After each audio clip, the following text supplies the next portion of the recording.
Exercise isn't just good for your health. Being involved in a sport can also help people feel part of something bigger. And as Canada's population continues to diversify, research shows that some of the first steps to inclusivity can come from joining a sports team. To find out why and how to make the most of that, we're joined by Medhat Mahdi. He is president of YMCA of Ontario. Heather Steele, director of the Insights program at the Institute for Canadian Citizenship and the author of the report, Playing Together, New Citizens, Sports and Belonging. Yuka Nakamura, assistant professor, School of Kinesiology and Health Science at York University. And Sunil Thakulkaran, NHL studio producer for Rogers Sportsnet. And I'm happy to welcome all of you to TVO today. Thank you. Thanks for being here. Let's share, Heather, I want to start just by sharing some of the numbers that came out of your report. Sheldon, if you would, let's put these up. This really says a lot here. Look at this. 95% of new citizen respondents believe that sports are an important component of Canadian culture. 87% of respondents said watching their children play sports or volunteering for an organized sports team made them feel more connected to their community. And 69% of new citizens who played sports within their first 3 years in Canada believe it helped them learn about Canadian culture. So let's explore that. These are your numbers, so let's start here. How do sports make newcomers feel more Canadian? Sure. Well, sports is what we heard was a really natural connection point between people. You don't even really need to speak the same language. As long as you know the same game, you can play together. And they said that it was a better way to get to know people than at work. Canadians, they said, tend to be kind of reserved at work. So get them on the field, they're a little bit more open. And then people start to make friends. And I think that's how you start to build your community and become connected to your community, is by building that social network. And they can learn the soft skills that you can't learn from a book. So they can learn Canadian slang. And we have a lot of expressions that are based on sports. So it's a way to learn that kind of thing. What kind of gestures are acceptable, the sense of humor we have, how to deal with conflict on the field, and they can take that and apply that to their lives outside of the field. Yuka, it's a funny thing because sports also can be violent. Absolutely. And you wouldn't necessarily think that an arena of violence is a great place to learn how to be a new Canadian citizen. So why does it work? Possibly because you feel connected. You have a common ground. I think Heather already mentioned that. There's something familiar, especially a lot of these sports are global now. Basketball, soccer, these are sports that are not just popular in Canada. I mean, hockey, there's weather and climate issues there that really limit how global it can get, but there are sports that are international in scope, and as a result, they're familiar. And so people feel connected to something that is familiar when it comes to a foreign and new space. Is this something you have firsthand knowledge of, having come from Egypt once upon a time? Yeah, I've experienced it twice in my life. Once when we moved to Pittsburgh when my father was studying to do his PhD, and we lived in the projects and showed up in the neighborhood. I didn't speak English. And I remember vividly the kids in the neighborhood, they couldn't pronounce my name, so they gave me a nickname. Which was what? I'll only say it here, not to be shared anywhere else. They called me Minnie. Minnie? Because I was tiny and I was skinny and weak. But what I do remember was I didn't know about baseball, I didn't know about basketball, but the kids would always pick me for it. I always got picked last, but I got picked. And then the older kids would help me learn the game. Huh. And in learning the game, I started to feel part of that community. I started to develop some skills, and I learned to play basketball on the streets in Pittsburgh. I learned to play baseball in the playground. And the other thing, in the neighborhood that we lived in, it gave me an alternative to being recruited by a gang. And so it was a great way for me to actually find a better path to involvement. Because you think it could have gone the other way? It could have gone easily the other way. Interesting. And, Sunil, let me ask you, you're a hockey guy, so I think I know your answer on this, but you never know, so I'm going to ask. Does Canada have one unifying sports identity? In terms of actual sports? Yeah, because of course your tendency in mind probably would be to say hockey. I would have to say hockey, for sure, absolutely, but you know what, I think it's changing every day. I think basketball is starting to grow in this country. Soccer obviously is such a global sport. And what the Jays did last year with baseball, it captured an entire nation, right? There's only one baseball team in this country.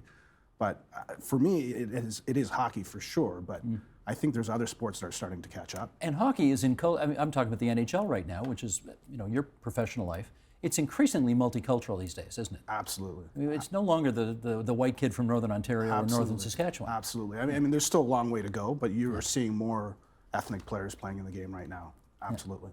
Including for the Maple Leafs. Including for For the Maple Muslim Leafs. on the Maple Leafs. There you go. Yeah, Yeah. yeah. Nazem And who would Kadri. have thought that maybe 30, 40 years ago? Okay, Heather, participating in sports contributing to the social integration of new citizens. How do you see that sort of playing itself out? Well, it's some of the things that I already talked about in terms of being able to build those social networks and learn those things about Canada that, you know, you wouldn't be able to get from sort of official sources. I think sport also, in terms of cultivating a sense of belonging to Canada, sports has this way of galvanizing entire populations, and it's connected to national identity and pride in a way that a lot of other extracurricular activities aren't. Can I just follow up on that a little bit Sure. here? Because if you came from Somalia a year ago, and you're a year in Canada, and then the Blue Jays are doing what they did last year, Right. does that really matter to you? I don't know if it's, you know, I heard a story from a woman in Vancouver who had just been there for 6 months and the Vancouver Olympics happened. And for her, that was a really seminal moment in really feeling like she connected with Canada. And she'd only been there for 6 months. And then she subsequently has gotten very involved in the community. She's a huge Canucks fan. She's, you know, working for an organization to give kids opportunities to play sports who otherwise wouldn't have them. So she's really jumped in and feels like Canada's her home. And for her, the Vancouver Olympics, being in Vancouver, that was the moment. So I think it can. Does she understand that being a Canucks fan means she's up for a whole lifetime of hurt? She might disagree with you, but. She can't disagree with that. Evidence is evidence. I'm sorry, Heather. Are you a Leafs fan? I'll agree with you there, Steve. Okay, the pro hockey guy agrees with me on that one. Can we bring these up here? This is new citizens and the sports they play. Now, I found this interesting. Look at this. This is, again, according to your study, Heather. Running 39%, swimming 32%, biking just over a quarter, soccer 18%, badminton 12%, tennis 11%, table tennis 9%, basketball only 8%, and skiing 8%. Yeah. I think that's a little surprising in terms of these are the sports. We're not talking about what they watch on TV. This is what they play. Yes. Where's hockey? Where's baseball? Where's football? They're at the bottom of the list. Yeah, why is that? Yeah. So they're much more interested in active leisure type activities. I think a lot of it has to do with, you know, these are people who are in their 30s and 40s. They're raising families. They've got busy careers. They don't necessarily have time for a lot of organized sport. So they tend to gravitate towards these types of activities that you can do really easily. It can take a lot of time, commitment, and cost to get into organized sport. But having said that, you know, even things like soccer and badminton are a lot higher than hockey. They aren't interested in, this group at least was not interested in sports that we would consider sort of traditionally North American. Well, not only that, if you look at that list here, running, swimming, biking, I mean, okay, soccer not, but skiing. These are all individual things. There's nothing really team-oriented about that. They're easier to participate in when it's easier to initiate a participation when it's an individualized sport. And what I do want to point out, though, is that you're surprised that hockey isn't there, but in fact, if you were to ask Canadians in general, you would find the same sort of activity patterns. People are gravitating more towards active leisure. We're simply not participating in sport as much as we used to. And you know, Sunil, you said that hockey is Canadian sport culture, but we're not playing in hockey as much as we used to either. And so there is this pervasive notion that hockey is Canadian, and you know, we know how to engage in that conversation, you know, even if we don't play it. Well, I think that's the case, Yuka, because when the Olympics happen, when the Winter Olympics happen, you know, we have to win the hockey gold, and we sort of don't really care that. I mean, we want to win a lot of medals, but we have to win the hockey gold. That's true, isn't it? Yes. That's still true. Yes. But what I'm saying is, you asked earlier that a Somalian refugee who arrived to Canada last year might not care about, you know, whatever team is, you know, the Blue Jays or whatever it is. But he does know that the people around him care. And so he knows, he's now become acclimated, familiar with, you know, what the neighborhood kids are talking about. So that's a way in. Absolutely. Gotcha. So I think even if that he a doesn't lot care. as well, that, you know, just knowing a little bit about hockey or pretending that you know a little bit about hockey goes a long way to be able to connect with people. And sports really has no boundaries, right? Like, you can be white collar, blue collar, rich, poor. Sports will invite everybody in. And it's two people that normally wouldn't talk, probably would talk because of sports. And talent will out in the end as well, right? Yeah, absolutely. It's also an interesting thing. If you're playing road hockey, for example, you don't care what color the guy is on your team as long as they're good and they're going to help you win. Well, and that's what we see at the Y. Sports levels the playing field, especially for new Canadians. One of the things we've done at the Y is we've also adapted our programs. So we operate, for example, a summer camp for cricket. We're also trying to listen to what people are saying as they come in, because the definition of what is a Canadian sport is evolving over time. Is cricket a and Canadian being sport? changed. Cricket is a sport that's played by a lot of people who are coming to Toronto, and they want a place to do that. And the other thing that we've seen at the Y as well is the importance of volunteering in sports. The idea of feeling like a citizen is a sense of belonging, and creating that connection and sense of belonging. The reason individual sports are very valued by new Canadians is that they help you to develop the self-efficacy that you need in order to exercise your voice as a citizen. Sorry, what does that mean, the self-efficacy you need? The confidence, the skills to be able to know that you can do other things because you've done certain things. When new Canadians come to Canada, we try and put their kids into learning to swim programs. And when kids learn to swim, they develop this level of confidence that they can say, now that I've learned to swim, I can try and do this, or I can make these friends, or I can volunteer. So all of that contributes to the evolution of citizenship. Okay, having said that though, all right, maybe people like to play tennis, or maybe, what was the other things? Cricket and all of those, running, swimming, biking, all of that stuff. But, Sunil, I'll get you to comment on this first. Let's bring these numbers up here. How about the sports that new citizens watch on television? 80% soccer, 70, there's your hockey, almost 3/4 hockey, 2/3 watch basketball, that's the Raptors, of course. Half of them are watching the CFL or the NFL, and Major League Baseball comes in with 42%. Now that's new Canadians. Yeah. That's, I would suspect, pretty reflective of the population as a whole, isn't it? I think so. You could probably use Scarborough as an example. I think, in the 90s, Scarborough had about 14,000 youth playing hockey. And then fast forward to like 2006, and it's 2,600. 2,600? 2,600, right? So they no longer have their own hockey association. They're part of the GTHL right now. So, and that happened because these kids all went somewhere else. Yeah, partly because I think the changing face of that city, it's become more visible minorities, and I don't know if you're someone from India or Somalia or something, if you're relating to hockey, right? So, and I don't think even the community maybe itself did a good job of trying to get these new Canadians to come in and play hockey. But I mean, I think it's still a work in progress. Well, tell me if you think this is, I remember once, many years ago on this program, having a guy on named Sudarshan Maharaj, who was a teacher in Toronto, and who was from the Caribbean once upon a time and came up here as a kid, turned on the TV, saw Bobby Orr, and fell in love with hockey. And he became the goaltending coach for the New York Islanders, and he had a pro career in Europe as well. I mean, this guy lived the Canadian dream, even though I think he was from, I'll probably get this wrong, probably Trinidad and Tobago, something like that.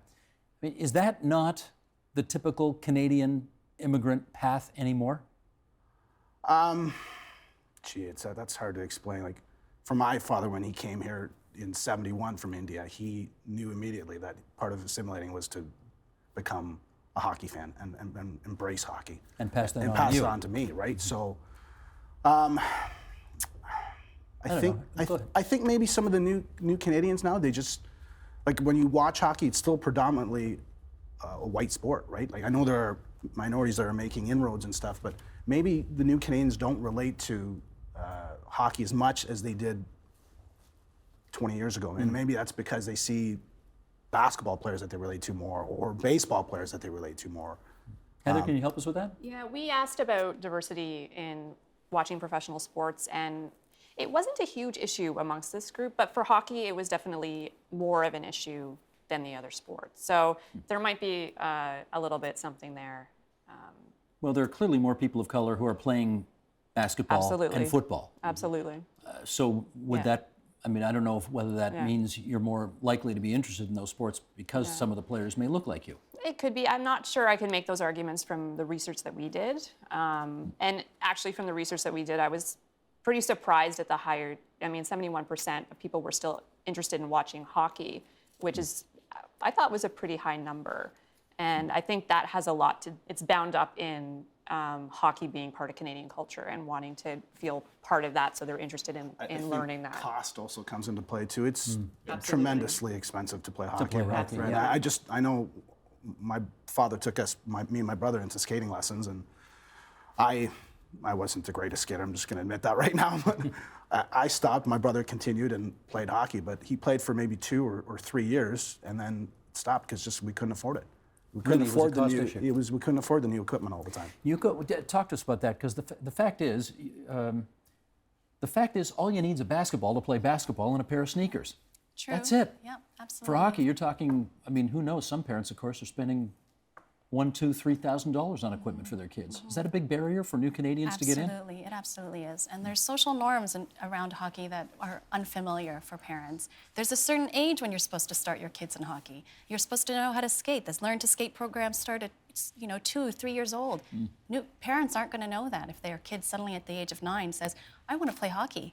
They've already missed that boat. That the escalator for going into professional hockey has already been missed.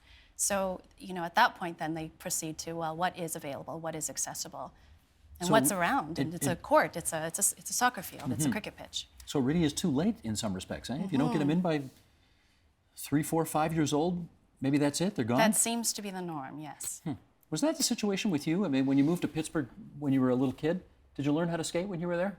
No, never learned how to skate. You never did learn I how? learned basketball. I learned baseball, and when we came to Canada, I did martial arts because I didn't want to be bullied, and so martial arts provided me with a sense of confidence. But what we look at as well is what children are doing early in their early child development. And I was visiting one of our childcare centers during the World Cup, and I was amazed that on the wall there was a flag from every country in the World Cup. And I learned that in that childcare center, there's a child from every country in the World Cup.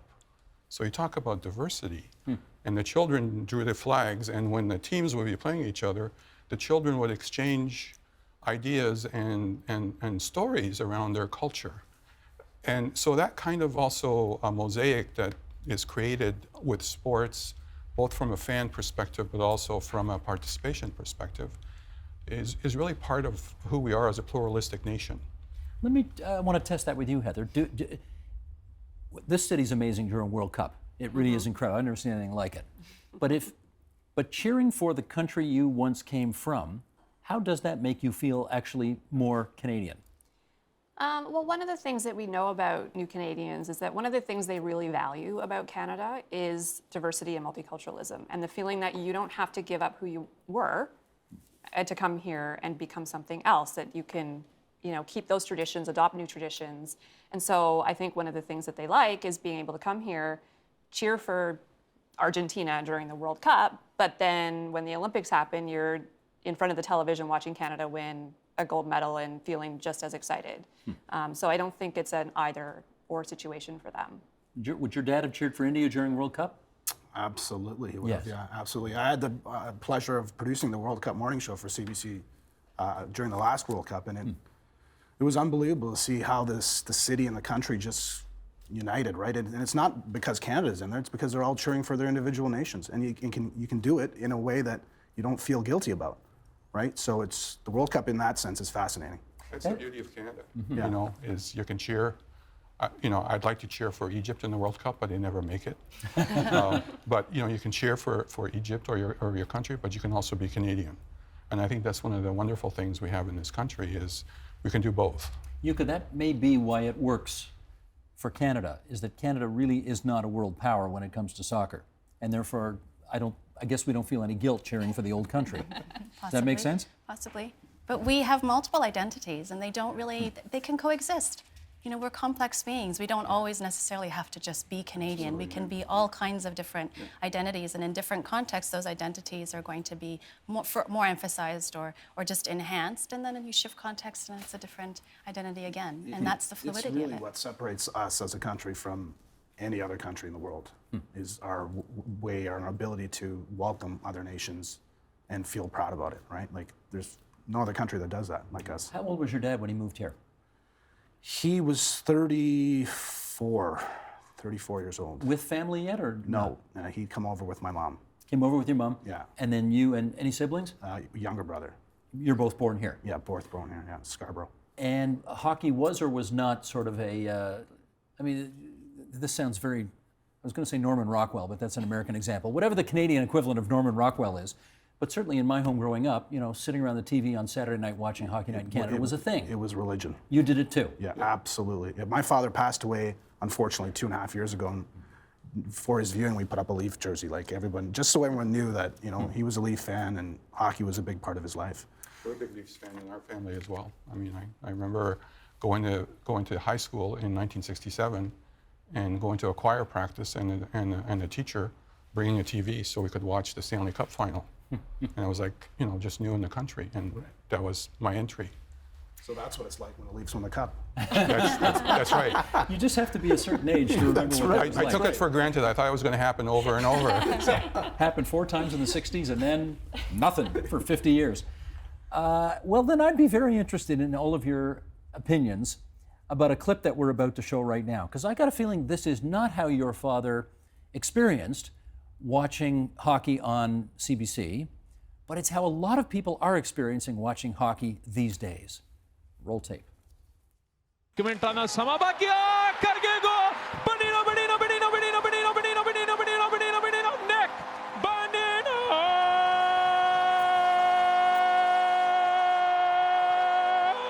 समा थोड़ा ही रहता लग गया पता भी पड़ूगा hero नेक बनीनो उतला कोना छोड़ देता देखो चेहरे पे कोई मुस्कुराहट नहीं क्योंकि इन्हें पता I'm not sure, but I think it was Nick Bonino who got the winning goal there. Yes, it was. I think it was. Well, that's, you know, that's Hockey Night in Punjab, so to speak. Yeah.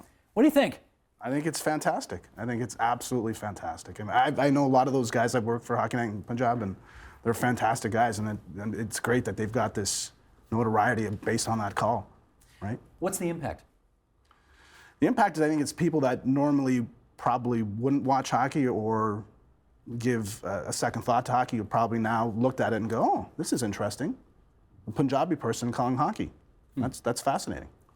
So does that get hockey into communities that might not necessarily otherwise be in? I think so, for sure. It does. Yeah, absolutely. Heather, what do you think?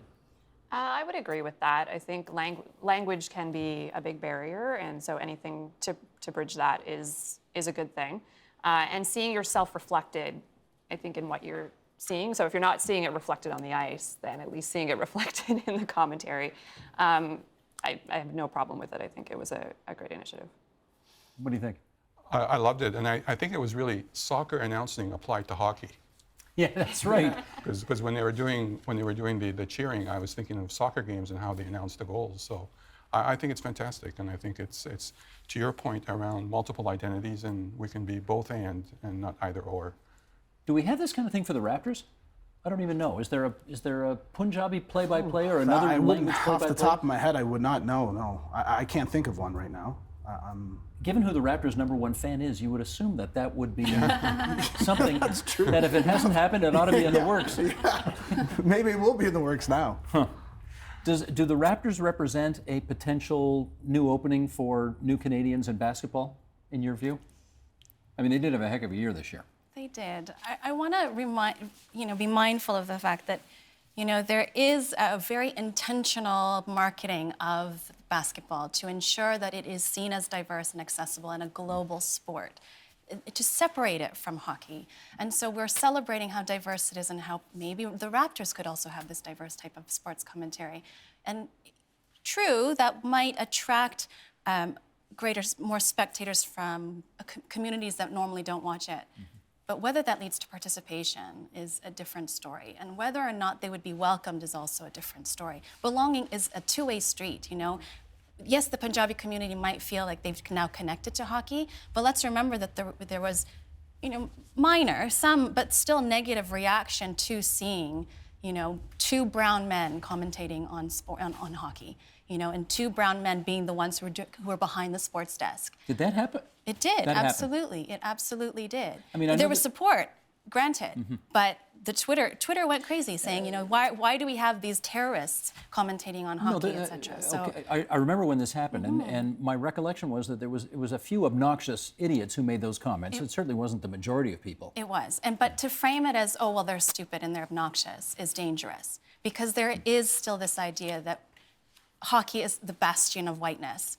You know, and so to have these new bodies coming in and saying, no, this is going to be our sport, and we're going to change it, and we're going to start referring to the puck as, you know, a different word because this is what we're familiar with. I mean, those are changing social norms. They're questioning things that have gone unquestioned for decades. And so whether or not we're comfortable with that is what I think we need to consider as well. Belonging is not just whether the individual newcomers feel welcome, but whether or not we're willing as the receiving society to change. As far as I can tell, the only inappropriate innovation that's ever happened on hockey was when Fox put the blue flash on the puck. Everything else I'm cool with. Anyway, guys, thanks for your participation on this tonight. Much appreciated. Help TVO create a better world through the power of learning. Visit TVO.org and make a tax-deductible donation today.